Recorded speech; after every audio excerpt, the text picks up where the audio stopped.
Japan में ऐसे startups तेजी से उभर रहे हैं जो कर्मचारियों को जॉब छोड़ने में उनकी मदद कर रहे हैं। जिन कर्मचारियों को अपनी नौकरी छोड़ना चुनौतीपूर्ण या परेशानी भरा लगता है, ये स्टार्टअप्स फीस लेकर उनको नौकरी छोड़ने में उनकी मदद करती हैं। एग्जिट और एल्बर्ट रोज जैसी कंपनियां काफी ज्यादा फेमस हो रही हैं। ये कंपनियां ऐसी सर्विसेज ऑफर कर रही हैं जिससे कर्मचारियों को रिजाइन करने में मदद मिलती है। इससे नौकरी छोड़ने के टाइम पर कर्मचारियों को होने वाला स्ट्रेस नहीं होता, इससे उनको छुटकारा मिलता है। इस काम के लिए ये कंपनियां 20,000 येन यानी कि अगर इसकी भारतीय रुपए में बात करें तो 11,600 रुपए करीब शुल्क लेते हैं। ये कंपनी अपने क्लाइंट के एम्प्लॉयर को कॉल करती हैं, उनके रिजाइन करने की जानकारी देती हैं और नौकरी छोड़ने से जुड़ी अन्य सभी फॉर्मेलिटीज को पूरा करती है। रेजिग्नेशन सर्विस प्रोवाइडर एग्जिट की मांग लगातार बढ़ रही है। इसे 2017 में लॉन्च किया गया था। ये कंपनी हर साल 10,000 लोगों को रिजाइन करने में मदद करती है।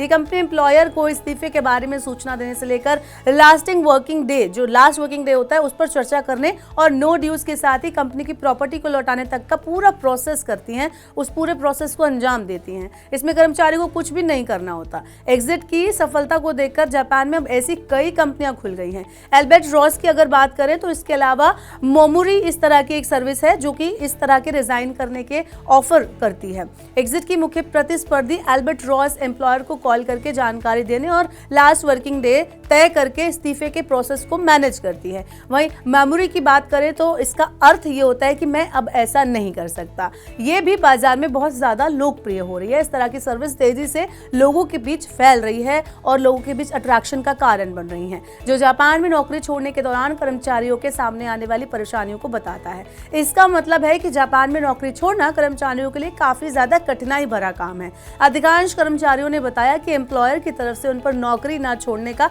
बहुत ज्यादा प्रेशर बनाया जाता है। कई मामलों में तो रेजिग्नेशन लेटर भी फाड़ दिया जाता है। यहाँ कर्मचारियों को कंपनी के साथ बने रहने के लिए परेशान किया जाता है। एग्जिट के को फाउंडर तोशीयुकी नीनो के मुताबिक जापानी लोग बहस करने या अपनी राय व्यक्त करने में थोड़े संकोची होते हैं। इस वजह से कुछ लोगों के लिए नौकरी छोड़ना और इस्तीफा देना, ये प्रोसेस जो है बहुत ज्यादा स्ट्रेसफुल हो जाता है। एल्बर्ट रॉस के अयूमी सेकिन ने खुद अपना अनुभव साझा करते हुए कहा कि उनके पूर्व बॉस ने इस्तीफा लेने से मना कर दिया और रेजिग्नेशन स्वीकार करने से पहले उन्हें गिड़गिड़ाने के लिए मजबूर कर दिया।